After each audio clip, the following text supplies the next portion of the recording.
Hi there. Welcome to my video on Introduction to Functions. This is going to be the first of 3 videos that teach you about functions.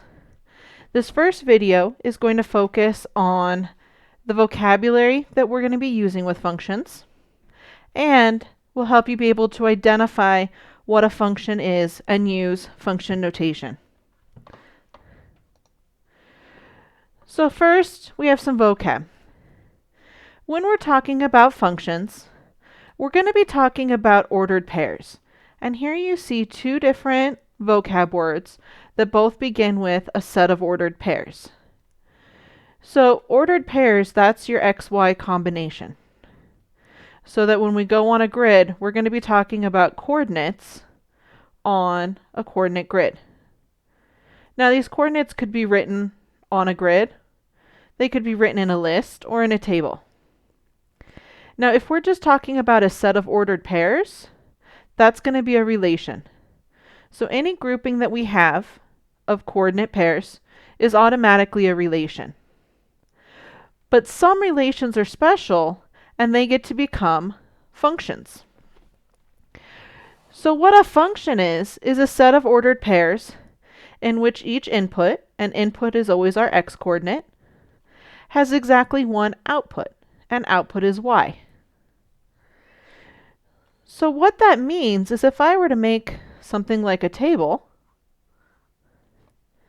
and I have values 1, 0, -1, these are the inputs, they have exactly one output.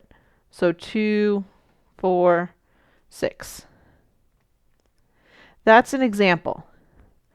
A non-example would be if I have 1, 1, 0, -1, and now my 1 goes to 2 and it goes to 4. In this case, I have 2 inputs that are the same. They're both 1, but now it has 2 different outputs. That's not allowed. So anytime we see 2 inputs with different numbers for the output, that means it's not a function, it's just a relation. And in a few minutes, we're going to look at different ways to test to actually see if a relation is a function or not. Now, some other vocab words that are important are domain and range. You are going to see domain and range starting now in this course, in this section, and it's going to continue throughout your math career in every math course that you take. So domain and range, we're going to be starting at a basic level today, focusing on domain being the input and the range being the outputs. So for example, in my first table right here, we would say the domain is 1, 0, and -1, because those are all the values that went in. The output then are the y values, which would be 2, 4, and 6. So anytime we're talking domain and range today, domain is going to be your values that go in, your x values, and the range is always the values that come out, the y. Then we're also going to talk about 2 different types of graphs, continuous and discrete. A continuous graph is a graph that exists at all points. And basically that means the dots are connected. And we're going to be using continuous graphs when we're talking about things like time, money, weight. Anything that can be broken into decimals. A discrete graph is going to be a graph that exists only at the points given. So what that means is the dots are not connected. And that's going to be things that can't be broken into decimals, or it can't be broken into parts. And what I want you to think about like that is if you're buying something, if you're buying cans or buying apples, we can't buy half an apple. We can't buy half a can. It's things that can only be done in wholes. So let's go ahead and we're going to go back and continue talking about our relation and functions now. And we're going to look at ways to represent them. So here we have 4 different ways to represent a relation. And notice in each of them, we're going to practice identifying the domain and the range. So remember, that's our input, our x's, and our range is the output, the y's. And we're going to look to see, is it a function? Does each input only have one output? So let's go ahead and start over here on the ordered pair. I'm going to look, and I say my domain are my x values. So we're going to say our domain, we're going to put it in the little bracket. My inputs are -1, 0, and 2. And then our outputs, our y values, are 2, 5, and 7. And if I look, none of my x values repeated. -1 only goes to 2, 0 only goes to 5, and 2 goes to 7. So that means that yes, it is a function. Now let's go and look at the table. Table, same thing. We get my blue back. We're going to look, and I have a 3, a -2, a 0, and a 3. And we try and put our domain in order from least to greatest. So -2, 0, 3. And even though there's 2 3s, we're only going to write it once. And now we go to our range, which is -1, -4, 2, and 6. So we say -4, 1, 2, 6. And now notice we have a problem. We have 3 inputs, but 4 outputs. And that was because we had 2 3s. We had a 3 that went to 1. Let me change that color. We had a 3 that went to 1. And we also had a 3 with an output of 6. So since it has 2 different outputs, that's not allowed. So that means it is not a function. Now we're going to skip the mapping for a second, and we're going to come down here to the graph. Now this graph is going to be a little bit different. This is going to be more an example of what you'll get into later on in the year with domain and range. If we look in this graph, it's a circle. And that means we have lots of x values. So I can't really list them because notice how the dots are all connected here. That means it's continuous. So that means it's any x value from the left side to the right side of the circle. So if I count, this x value over here is at -1, -2, -3, -4. So we're going to say the domain starts at -4, and then we're going to put a little inequality symbol and another inequality symbol, and it looks like the biggest x value possible is 1. So what this tells us is that I could have any x value, plug it into my graph here, and I'll get an output. And it goes from -4 to 1. Now the range is the same thing. Since there is an infinite amount of inputs on this circle between these 2 points, there's also an infinite amount of outputs. So I'm going to do the same thing, and I'm going to mark the highest and lowest spots. And if I look down on the lowest, I see the lowest y value is -2. My y is going to be bigger than -2. And the highest that it could possibly be is 1, 2, 3. So it goes from -2 up to 3.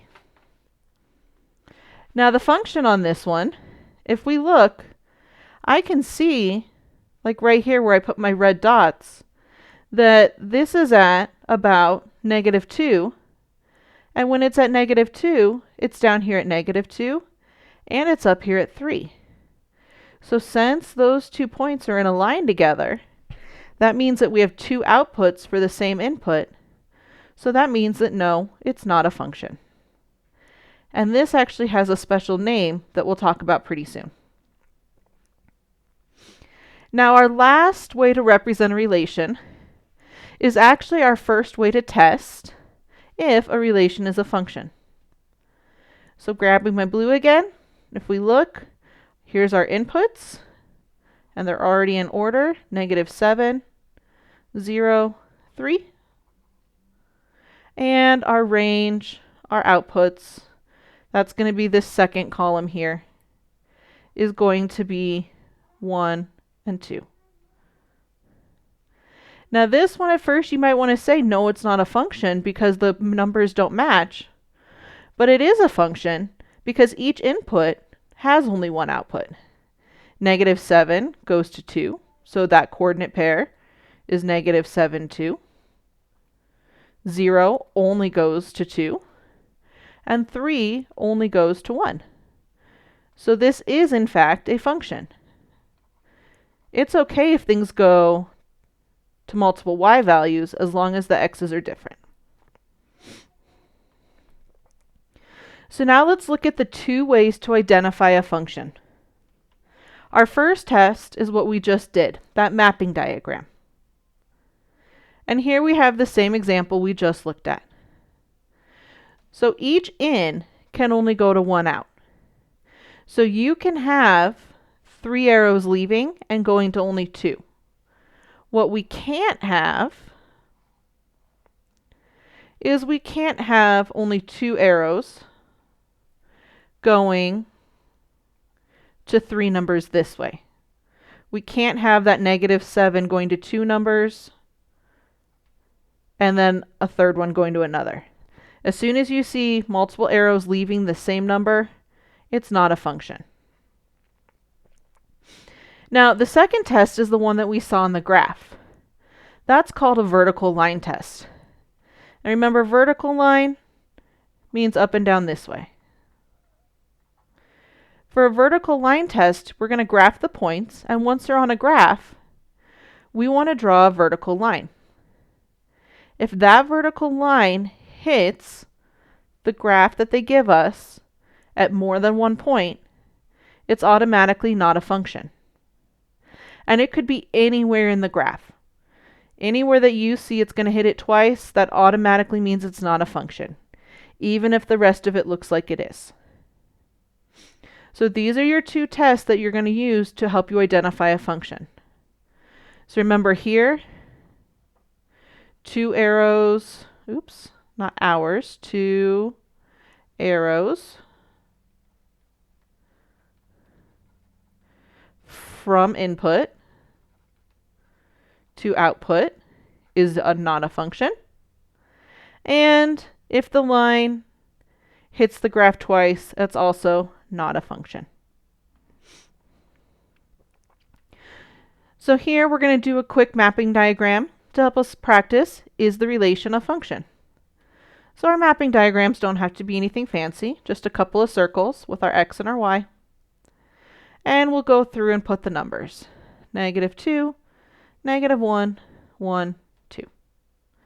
And then over here, I have a couple of repeats of 1 and 3. And now I look, it tells us -2 goes to 1, -1 goes to 1, 1 goes to 3, and 2 goes to 3. So even though there's multiple arrows going into the number, we only care about how many are coming out, and each number only has 1 arrow leaving it, so that means yes, it's a function. So let's look at this next one. Draw my blobs, my x and my y, and I have a -5. I have 2 -1s and a 2. And then we go -2, 3, 6, 9. And if you're getting good at this, you'll see that as soon as you notice that repeat, that there's 2 -1s in our table, automatically we know that means there's 2 arrows leaving it. So that means no, not a function. And the last one, let's draw our circles. I guess they're not circles. Let's stick with blobs. -3, -1, 0, 2, 0, 1, 2, 4. And -3 goes with 1, -1 goes with 0, 0 to 2, 2 to 4. Each number has only one arrow leaving it, so yes, it is a function. So hopefully you're starting to get a hang of identifying, is it a function? Now if we're going to use the vertical line test, that means we need to make a grid. 1, 2, 3, 4, 1, 2, 3, 4.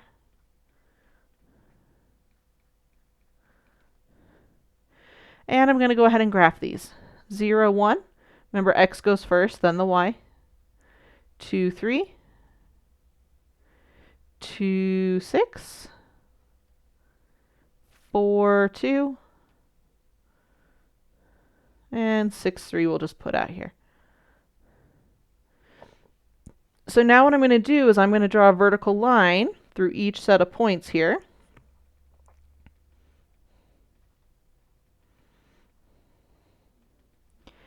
And when I do that, I notice that this vertical line right here, it touched two dots at the same time. It touched 2, 3 and 2, 6. So that means it is not a function. Now you are going to have some questions on the assignment that says which point could be removed to make it a function. So you would say, based on the answer choices, to either remove the 2, 3 or remove the 2, 6. Once one of those two are gone, now it's a function. If we look over here at this one,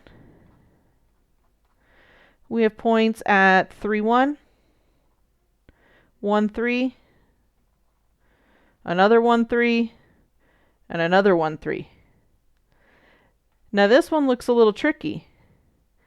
We want to say no, it's not a function because I have 3 different 1s. But notice when I go to graph those, the 1, 3s are all in the same spot. So when I go to do my vertical line test, that vertical line has only hit one dot. So even though it looks like it's not a function, it actually is a function because the 1 only ever goes to a 3. It doesn't go to any other number. So it's okay if the same point repeats if it's identical. So here's one last check. Try doing these ahead of me to see if you know if you can identify if it's a function or not. So for the first one, I'm going to go ahead and do my mapping diagram. And I have a 0, 1, 2, 3. And then I have 1. Let's see, a 1, another 1, a 3, and a 3. So just a 1 and a 3. And when I do my arrow, 0 goes to 1, 1 goes to 3, 2 goes to 3, 3 goes to 1. So I look, each number has exactly one arrow. So yes, it's a function. And it's a function because each in has one arrow leaving it. So now with the XY table, see if you can figure it out just by looking at it while I draw my mapping diagram. We have a 3, a 5, another 5, and a 7. And then we have 1, 3, 5, 8. So 3 goes to 1, 5 goes to 3, and 5 goes to 5. And 7 goes to 8. So right away I see 5 has 2 arrows leaving. So no, because the number 5 has 2 outputs. And our last one here is in graph form. So I'm just going to choose a few spots to draw a vertical line. And I can see that each time I draw it, it only touches the blue line once. So we're going to put yes because it passes the vertical line test. So I hope this video has been helpful in showing you what is a function and what's not, and ways to test it. Thanks for watching.